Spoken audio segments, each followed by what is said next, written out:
دوستو، ایک دفعہ ایک بادشاہ نے کانچ کی ہیرے اور اصلی ہیرے ایک تیلی میں ڈال کر اعلان کیا، ہے کوئی جوہری جو کانچ اور اصلی ہیرے الگ کر سکے؟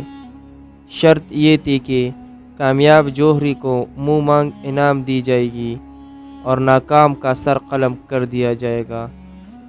درجن برے جوہری سر قلم کروا بیٹھے، کیونکہ کانچ کے نقلی ہیروں کو اس مہارت سے تراشا گیا تھا کہ اصلی کا گمان ہوتا تھا۔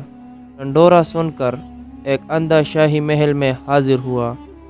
فرشی سلام کے بعد بولا کہ میں وہ ہیرے اور کانچ الگ الگ کر سکتا ہوں۔ بادشاہ نے اس اندھے فقیر کی مذاق اڑائی اور ناکامی کی صورت میں سر قلم کرنے کی شرط بتائی۔ اندھا ہر شرط ماننے کو تیار ہو گیا۔ ہیروں کی تیلی اٹھائی اور محل سے نکل گیا۔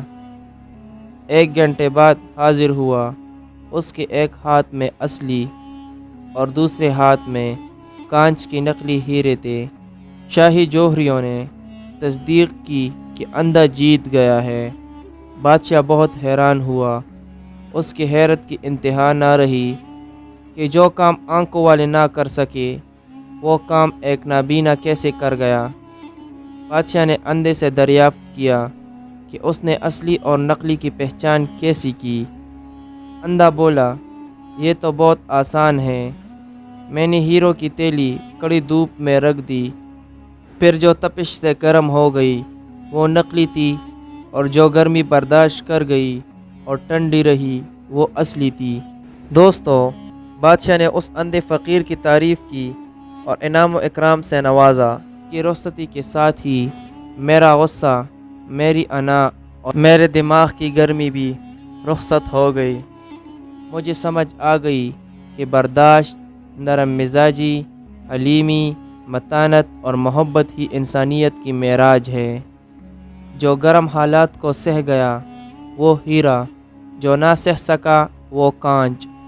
مجھے بابا دین محمد نے آج بہت بڑی بات سمجھائی تھی۔ میں جان گیا تھا کہ اصلی اور نقلی میں صرف برداشت اور سہ جانے کا فرق ہے۔ میں نے پوچھا، بابا انسان کب تک برداشت کرے؟ کب تک لوگوں کے طعنے سنے؟ کب تک اپنے غصے کو پیے؟ آخر برداشت کی کوئی حد ہوتی ہے۔ بابا مسکرایا اور بولا، بیٹا اس وقت تک سہنا ہے جب تک ہیرا نہ بن جاؤ۔